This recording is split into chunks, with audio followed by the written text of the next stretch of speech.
Arkansas, 1934. In the heart of the Great Depression, the sky over Crawford County had forgotten the color of rain. Here, the sun was no longer a source of life. It had become a persistent, blinding eye, an impartial witness to the slow strangulation of the American dream. The air was a thick, invisible shroud of dust and heat, a physical weight that pressed against the lungs of every man, woman, and child who dared to breathe it.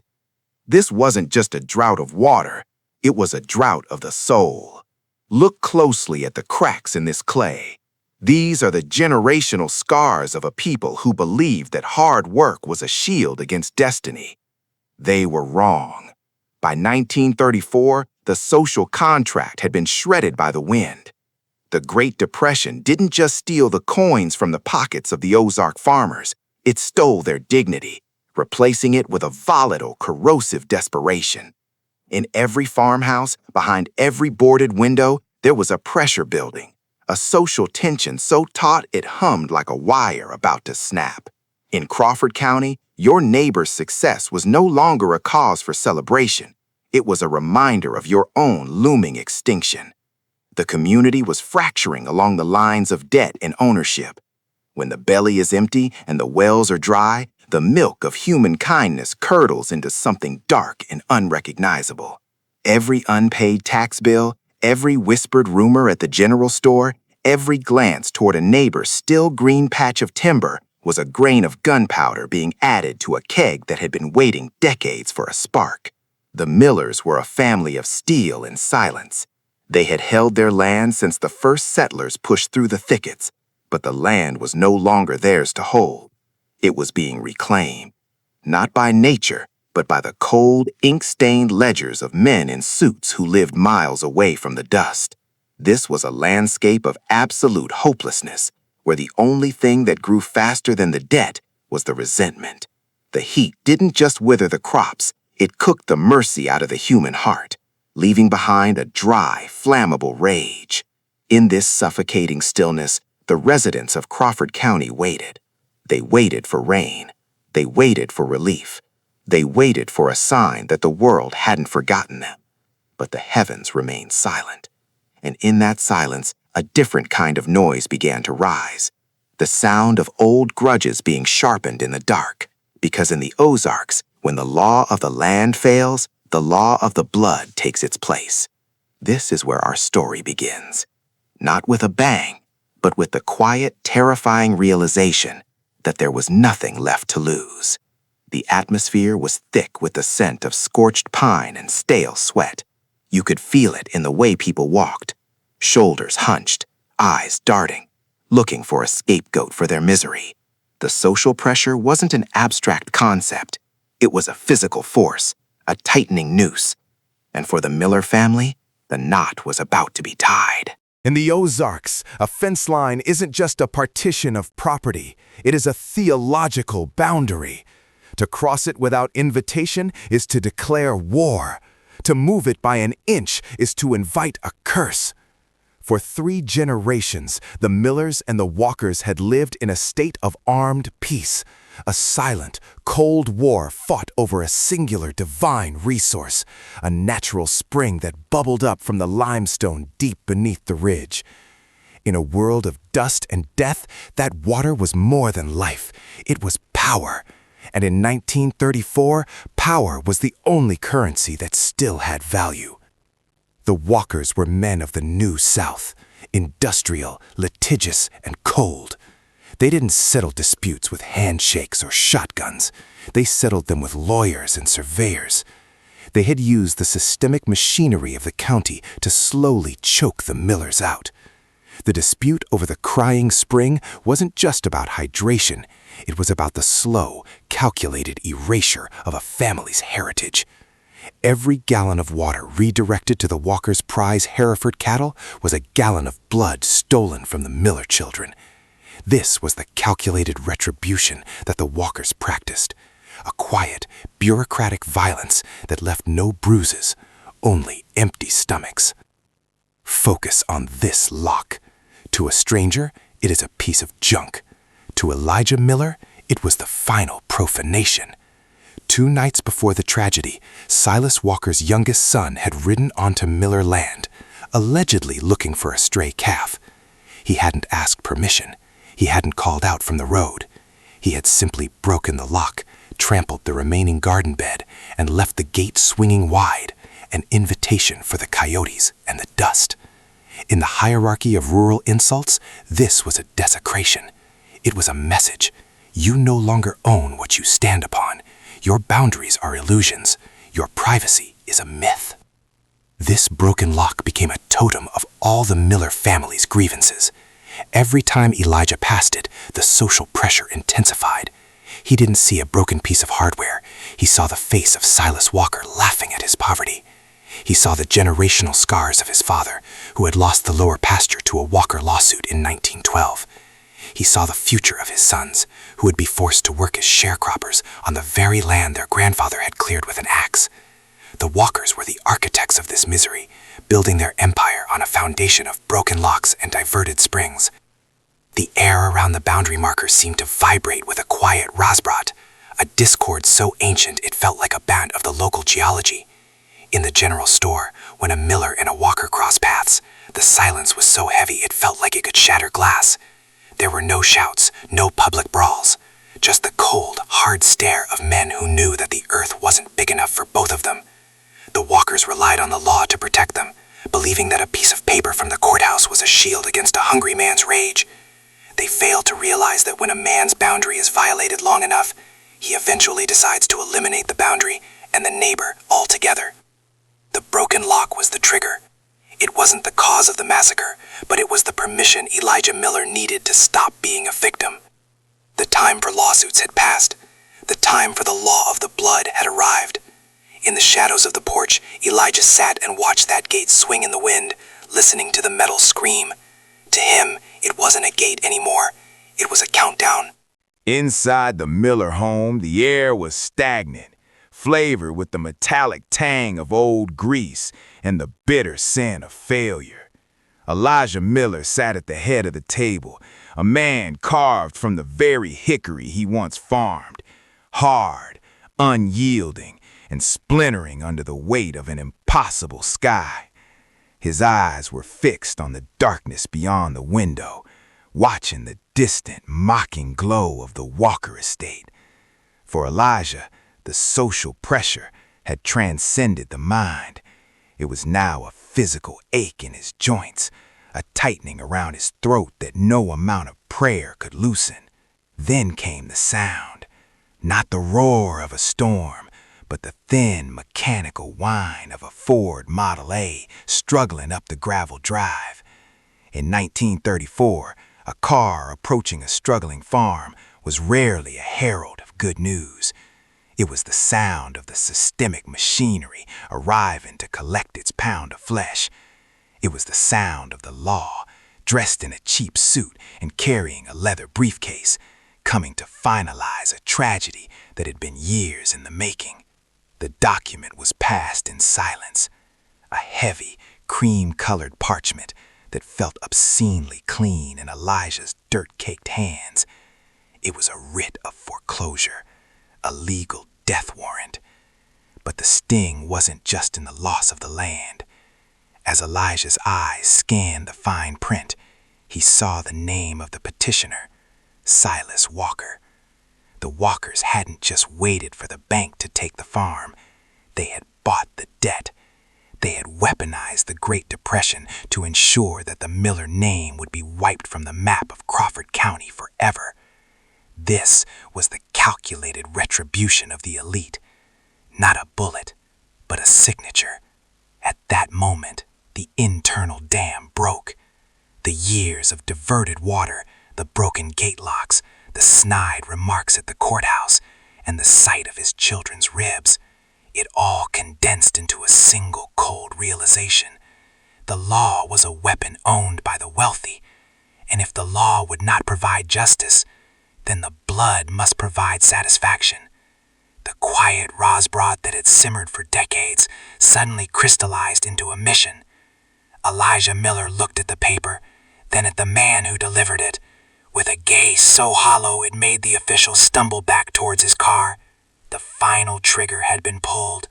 There would be no more appeals to the county seat, no more letters to the governor. The Millers were no longer citizens of Arkansas. They were a pack of wolves in a world that had tried to starve them out. As Elijah dropped the foreclosure notice onto the dry floorboards, he didn't see paper. He saw the first leaf of a harvest that would be reaped in lead and iron. The social conditions of the era had stripped him of his future, so he decided to settle the accounts of the past. The time for the quiet man was over. The time for the fatal memory had begun. In the hollowed-out shell of the family barn, the air felt 5 degrees colder than the night outside. Under the weak amber glow of a single lantern, Elijah Miller and his 2 eldest sons moved with a military precision that was eerie to behold. They were no longer farmers. The men who had spent their lives coaxing life from the soil had, in the span of a single hour, transformed into harbingers of its end. Every movement was deliberate. Every gesture was a step further away from the world of the living and deeper into the annals of fatal memories.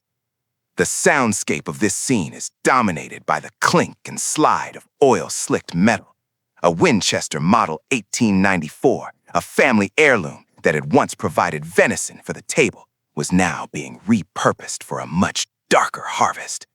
Elijah's fingers, thick and calloused, moved over the receiver with a practiced grace. He wasn't just cleaning a rifle, he was performing a ritual. He was scrubbing away the social pressure and the years of humiliation, replacing them with the cold, impartial weight of lead. The oil on his hands looked like black blood in a dim light, a foreshadowing of the generational scars that were about to be carved into the history of Crawford County. His sons, Silas and Junior, worked in his shadow. They didn't look at each other. To look into a brother's eyes at this moment was to risk seeing the reflection of the horror they were about to commit. Instead, they focused on the ammunition. Each brass casing was inspected with military precision, wiped clean of dust, checked for flaws, and slotted into leather belts with a finality that echoed like a heartbeat. These weren't just bullets. They were the physical manifestation of a calculated retribution. Each one represented a year of drought, a diverted gallon of water, a broken gate lock, or a hunger-induced tear from their younger siblings. The atmosphere was thick with the scent of gun oil and old hay, a mixture that would forever be associated with the smell of death in the minds of those who survived what was coming. This wasn't a crime of passion, it was a crime of exhaustion. The Millers had been pushed until there was no more room for mercy, and in that vacuum, only the cold mechanics of vengeance remained. They didn't speak of the consequences. They didn't speak of the law. The law had already abandoned them under a pile of foreclosure papers and dry creek beds. As the final bolt slid forward with a metallic clack, the transition was complete. The quiet Rosbrod had been forged into a weapon. Elijah stood, his silhouette cast long and jagged against the barn wall, looking like a reaper from an old, dark folktale. He didn't offer a prayer. He offered a command of silence. They were ready. The military precision of their preparation ensured that when the first shot was fired, there would be no room for error and no way to turn back. The countdown had ended. The harvest was about to begin. The exodus began at midnight. 3 shadows detached themselves from the rotting timber of the Miller barn and dissolved into the gray-black sea of the parched cornfields. In the Ozarks, the night doesn't just fall, it consumes. The air was a suffocating blanket, devoid of even the faintest breeze, yet the very atmosphere seemed to vibrate with the social pressure of a decade's worth of unspoken hatred. As the Millers moved, they didn't walk like men. They moved like a force of nature, a slow-moving storm of calculated retribution rolling toward the unsuspecting lights of the Walker estate. Underfoot, the once fertile earth was a landscape of bones. The dried cornstalks, brittle and bleached white by the merciless sun, snapped under their boots with a sound like breaking ribs.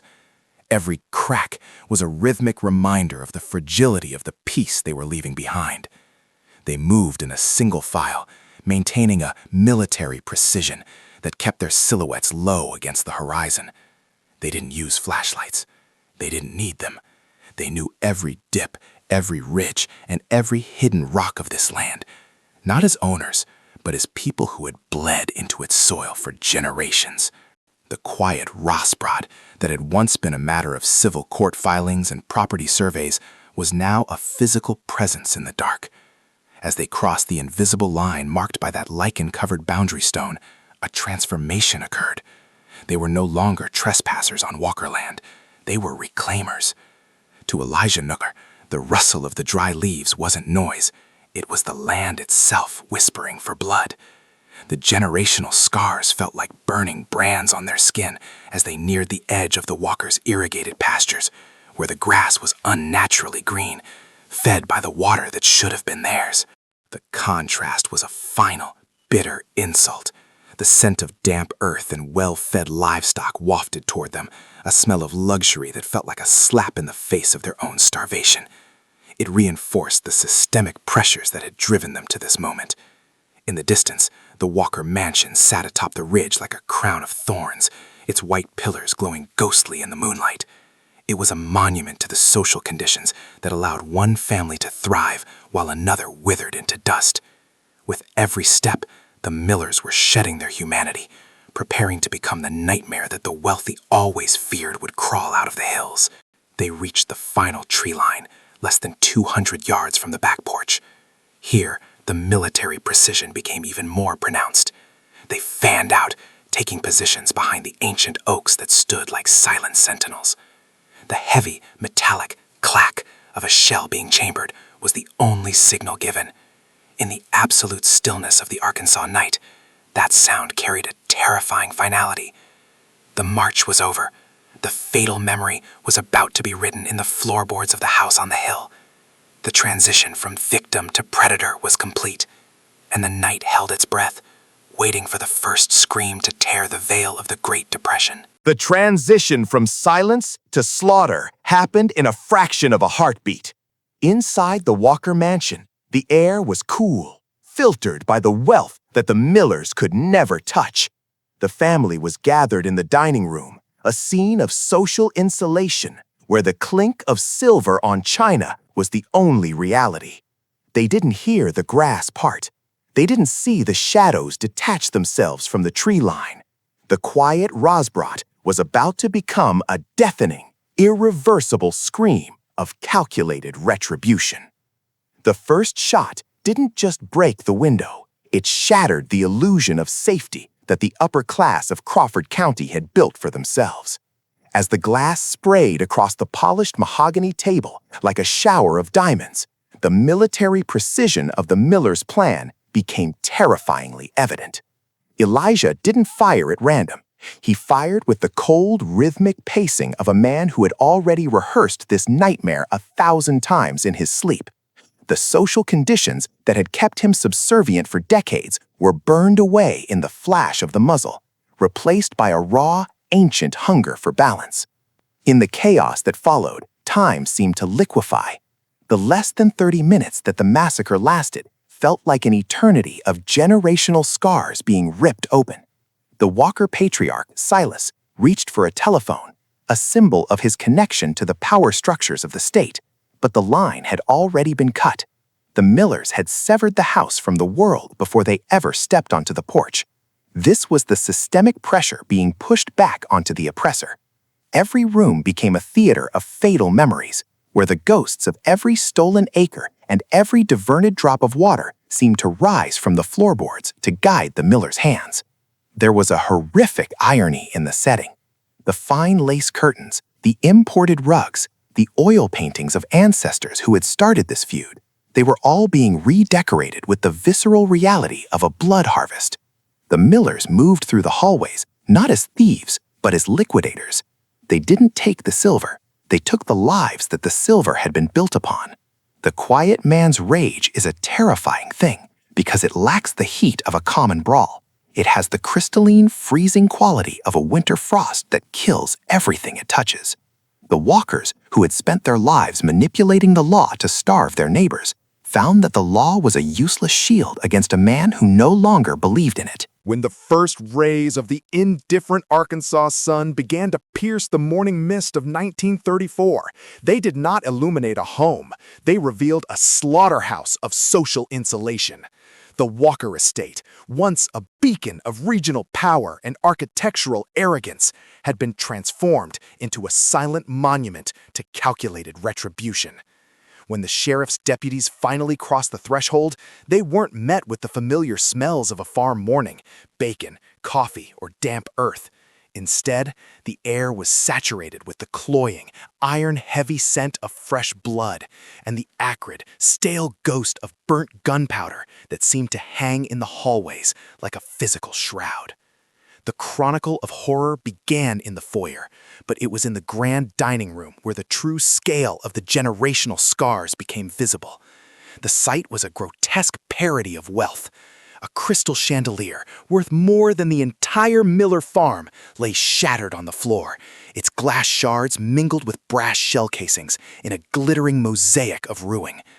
The long mahogany table, where the Walkers had signed the papers that strangled their neighbors, was now a canvas of fatal memories. To the witnesses, it looked as if the quiet Rosbrot of 30 years had physically manifested and torn through the room with the force of a cyclone. This wasn't just a crime scene. It was a social condition brought to its most violent logical conclusion. Focus on the details that the official reports couldn't fully capture, the tiny triggers that told the real story. A silver pocket watch, a Walker family heirloom, sat on a side table, its ticking heart stopped by a stray bullet at exactly 12:14 a.m.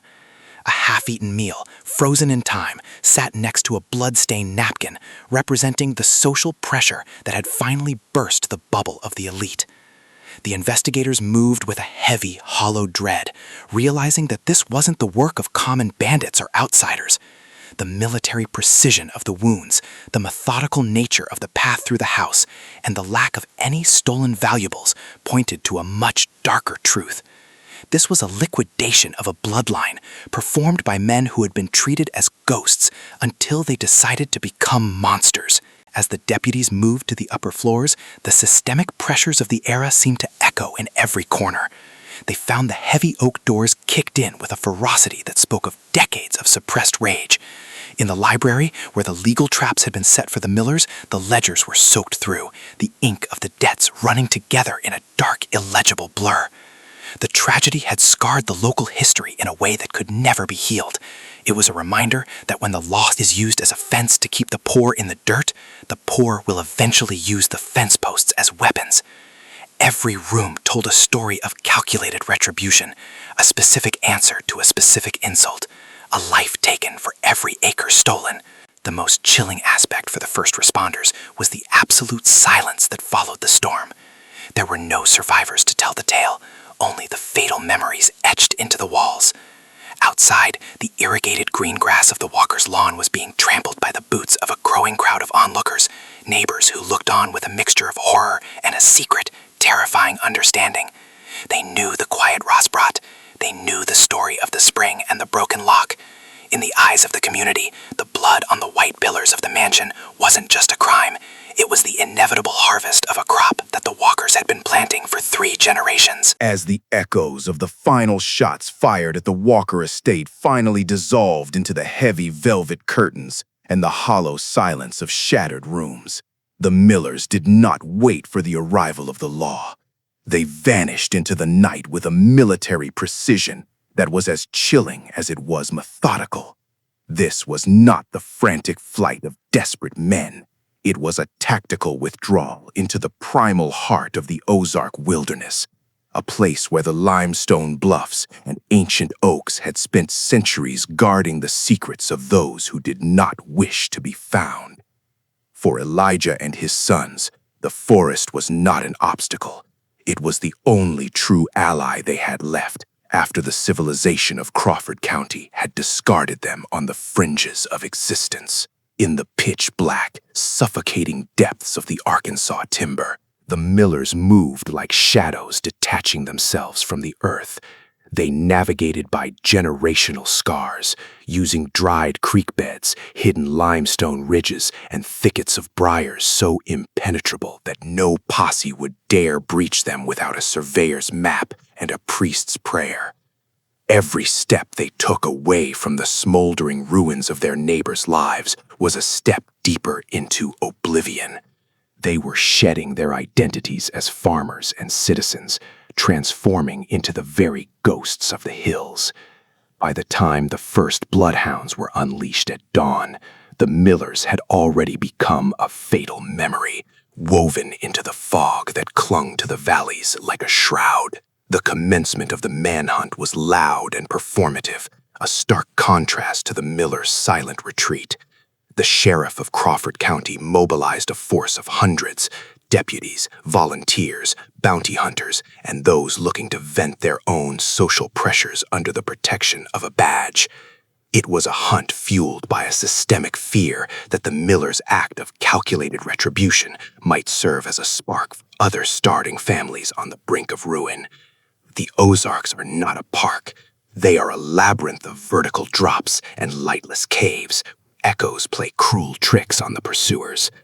Every snap of a dry twig under the boot of a terrified posse member sounded like a Miller rifle being cocked in the darkness, ready to settle a quiet Rosbrot with a single ounce of lead.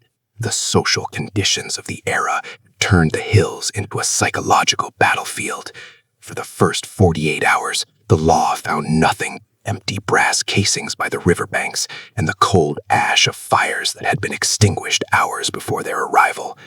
The Millers were utilizing military precision in their evasion, drawing on ancestral knowledge of limestone catacombs that had sheltered their kin since the days of the Civil War. They knew where to find water that wasn't poisoned by the drought, and how to remain invisible to the spotter planes circling overhead like vultures. Their retreat into oblivion was the ultimate severing of the social contract. At that moment, they were more free than they had ever been, despite the price on their heads and the certainty of their eventual end. The chronicle of horror grew with every passing day they remained at large. In the valleys below, doors were bolted that had never seen a key. The systemic pressures of the Great Depression had created a monster, and now that monster was loose in the dark, watching the towns from the high ridges. The authorities realized that the Millers weren't trying to flee the state. They were staying home. They were haunting the very soil they had lost to the banks and the walkers, proving that while you can seize a man's land through legal chicanery, you can never truly evict his spirit. The hunt turned into a militarized siege, a desperate attempt by the state to reclaim control over a landscape that had reverted to the law of the blood. By the end of the first week, the Arkansas sky turned a bruised, heavy gray, yet the rain refused to fall. The heat continued to crush the pursuers, wearing them down and forcing errors of judgment. The Millers, however, seemed to become one with the parched scenery, dry, resilient, and utterly remorseless. They watched the search parties from the heights, seeing the lanterns of the hunters as tiny, insignificant sparks in a vast ocean of darkness. This was the essence of fatal memories, a moment where the persecuted become the judges and the pursuers become victims of their own terror. The retreat into oblivion was complete. The hunt had evolved into a grim game of attrition, where the only winner would be the one who had already lost everything. In the airless, claustrophobic depths of the limestone caverns, the military precision that had sustained the Miller family finally began to erode. It was not the law that breached their defenses, nor the dogs, nor the thirst. It was the crushing, systemic pressure of shared guilt and the slow, agonizing realization that they had survived the massacre only to be buried alive by the landscape they once loved. In the flickering shadows of a dying torch, the generational scars began to manifest as fractures within the bloodline itself. The bond that had fueled their calculated retribution was now a noose, tightening with every breath of stale cave-damp air. Focus on the youngest of the brothers, Caleb. He was a boy of 19 who had been thrust into a fatal memory far beyond his spiritual capacity. While Elijah and the elders sat in the back of the cave, statues of iron and ancient resentment, Caleb was breaking. To him, the silence of the Ozarks was no longer a shield, it was a choir of the dead. Every drop of water hitting the cavern floor sounded like the clink of Silas Walker's silver on the night of the harvest. The social conditions of their exile, the hunger, the darkness, and the absence of a future began to warp his loyalty. He didn't see a father in Elijah anymore. He saw a reaper who had dragged his children into a grave and forgotten to close the lid. The betrayal did not happen with a shout, but with a quiet Rosbrot of the spirit. Under the cover of a moonless Arkansas night, Caleb slipped away from the ledge while the others slept the heavy, leaden sleep of the condemned. He didn't run toward freedom. He ran toward the only thing left, the very system that had destroyed them. When he reached the perimeter of the search party's camp, he didn't look like a miller. He looked like a hollowed-out vessel, a ghost seeking a master. The social pressure applied by the sheriff's interrogators was minimal. Caleb was a man already hollowed out by the weight of the blood he had seen spilled on the Walker's mahogany floors. In a tent lit by the harsh, artificial glare of electric lanterns, a sharp contrast to the natural darkness of the hills, the betrayal of blood was formalized. Caleb spoke in a monotone, his voice devoid of the military precision that defined his father.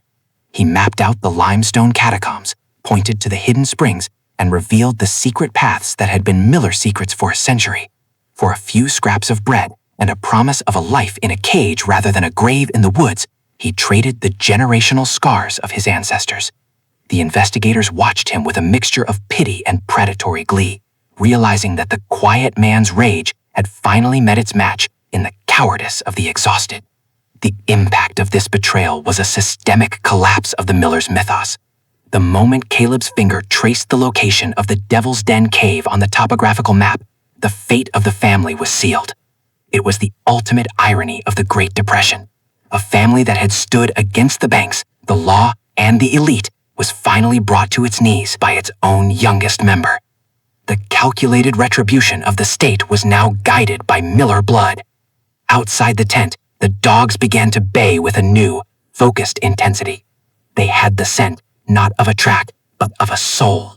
The fatal memory was entering its final, most tragic chapter, where the hunter is led to the prey by the prey's own flesh. The end did not come with a trumpet's blast, but with the wet, rhythmic panting of hounds and the military precision of 100 rifles closing a circle around the throat of the Ozarks. High up on the limestone bluffs, within the jagged, tooth-like entrance of the cave known as the Devil's Den, Elijah Miller stood alone. His sons were gone, one to the hands of the law through a betrayal of blood, the others lost to the labyrinthine darkness of the interior. Elijah remained as the final sentinel of a generational scar that refused to heal. A man who had become indistinguishable from the cold, unyielding stone that sheltered him. As the first rays of a hostile dawn struck the cave mouth, the social pressure of Crawford County reached its absolute peak. Below him, the valley was a sea of khaki and steel. The sheriff, backed by federal agents and a mob of socially insulated deputies, began the siege. They didn't call for a surrender. They knew the man they were hunting. They knew that the calculated retribution Elijah had unleashed at the Walker estate was a debt that could only be settled in lead. The air was thick with the scent of pine needles and wood smoke, bitter perfume for the final act of a fatal memory that had been decades in the making. Elijah's military precision remained intact until the very last second. He didn't fire wildly. He waited until the lead elements of the posse reached the killing zone of the narrow ridge path, a geography he had memorized through years of hunting and hardship. When he finally pulled the trigger, the sound didn't just echo, it shattered against the limestone walls, a roar of defiance against the systemic pressures that had tried to erase his family's name. For those few minutes, the lone farmer held back the entire weight of the state, a specter of the Great Depression fighting a war that had already been lost on paper years ago. The quiet Rosbrot was now a thunderous symphony of violence. The authorities, frustrated by the natural fortress of the cave, began to use gas and dynamite, turning the Miller's sanctuary into a tomb of smoke and falling rock. Inside, Elijah moved through the shadows like a wraith. His lungs burned with the acrid fumes of the law, but his heart remained cold. He was no longer a father, nor a farmer. He was the personification of generational rage. He saw the faces of the walkers in every shadow, the ink of the foreclosure papers in every cloud of smoke. He wasn't just fighting men, he was fighting a very concept of his own extinction. As the walls of the cave began to buckle under the calculated retribution of the state's explosives, the final confrontation occurred. A group of deputies breached the entrance, their flashlights cutting through the gloom like blades of artificial light. They found Elijah leaning against a stalagmite, his rifle empty, his body a map of generational scars and fresh wounds. Even in his final moments, he didn't beg, he didn't speak. He simply looked at them with a gaze that had seen the death of the American dream in the dust of his own fields. The social conditions had left him with nothing but his pride, and he held onto it with a grip that even death could not immediately loosen. The final shots fired inside the Devil's Den were muffled by the weight of the mountain. When the smoke cleared, the fatal memory of the Miller family had reached its bloody punctuation mark. The law had won, as the law always does when it is backed by the bank and the bullet. But as the deputies carried Elijah's body down the ridge, the silence that followed was not one of peace. It was the heavy, pregnant silence of a community that realized the quiet Rosbrot had not been resolved. It had merely been buried. The military precision of the state had ended the man, but it had immortalized the tragedy, leaving a stain on the history of Arkansas that no amount of rain would ever wash away. Decades have passed since the smoke cleared from a devil's den, yet in the quiet corners of Crawford County, the earth remains a scarred witness to the blood harvest of 1934. Today, the once opulent Walker estate is nothing more than a jagged wasteland of crumbling stone and invasive vines. The white pillars that once symbolized social insulation and regional dominance have toppled into the dirt, looking like the bleached ribs of a fallen giant. Nature, in its indifferent cruelty, is slowly reclaiming the site, but the generational scars etched into this soil refuse to be fully erased. To walk these grounds now is to feel the systemic pressure of a past that refuses to stay buried, a place where the air still feels thick with the residue of a quiet Rosbrot turned lethal. The chronicle of horror has transitioned from the front pages of newspapers into the whispered oral traditions of the Ozarks. Where the Miller farmhouse once stood, there is only a depression in the ground, a hollowed-out memory overgrown with weeds and bitterroot. The social conditions that drove Elijah Miller to his calculated retribution have changed, but the fatal memories of his defiance linger in the local psyche like a persistent fever. This is a landscape defined by loss, not just the loss of life, but the loss of a community's innocence. The military precision of the massacre and the subsequent hunt created a rift in the local history that no amount of modern progress can bridge. In the eyes of the elders, the dust of the Great Depression never truly settled. It just became a permanent layer of the local soul. If you stand by the boundary stone today, the same lichen-covered marker where the ancient grudge was codified, you can still see the divide. On one side, the shadows seem longer. On the other, the wind seems to carry the faint metallic echo of a broken lock. The wasteland isn't just a physical location, it is a psychological state. The tragedy of the Millers and the Walkers serves as a grim documentary of how systemic pressures and social isolation can warp the human heart until it resembles the parched, cracked earth of 1934. It is a reminder that the law of the land is a fragile thing when it fails to provide justice, and that calculated retribution often leaves behind a harvest that no one, not even the victors, can truly survive.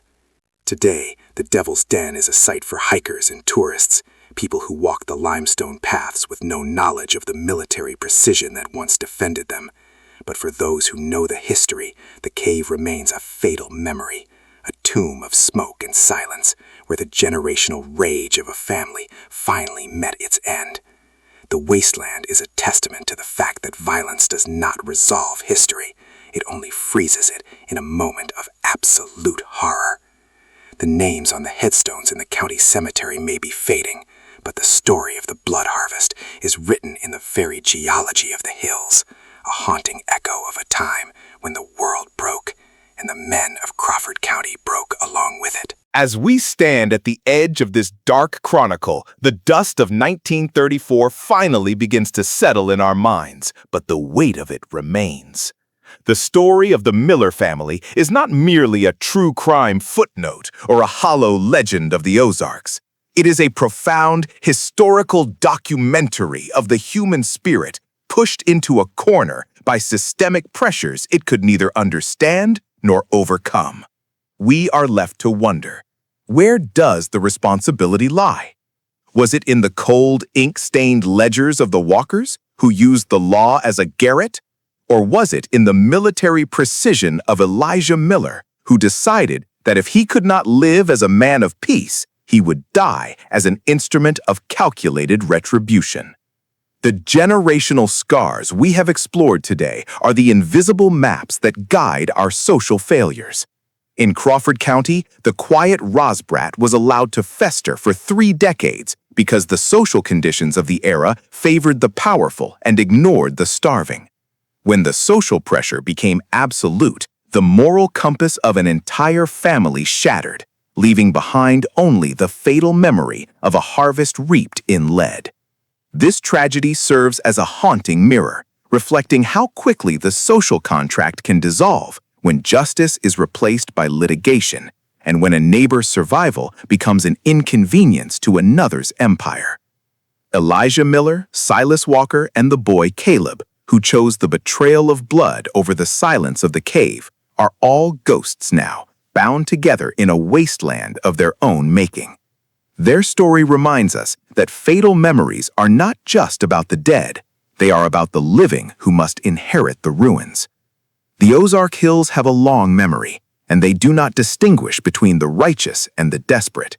They only remember the blood that was shed and the systemic pressures that forced the first hand to reach for a rifle. The blood harvest was a tragedy of timing, of poverty, and of a pride that refused to bend even as the world broke. We close this chapter of fatal memories not with a sense of resolution, but with a lingering, uncomfortable silence. The generational scars of the Great Depression may have faded from the surface of our modern world, but the underlying social conditions, the inequality, the resentment, and the quiet Rosbrat are perennial crops that wait for the next drought to bloom. As you look out over your own horizons, remember the Millers and the Walkers. Remember that a boundary stone is only as strong as the respect between neighbors, and that a broken lock can sometimes be the first step on a path that leads to oblivion. The sun sets on Crawford County, and the shadows of the Devil's Den grow long once more. The harvest is over, the debt is settled, and the fatal memory is all that remains. Until the next time the past refuses to stay buried, look closely at the cracks in the earth. You never know what ancient grudges are waiting to rise. This has been Fatal Memories. Good night.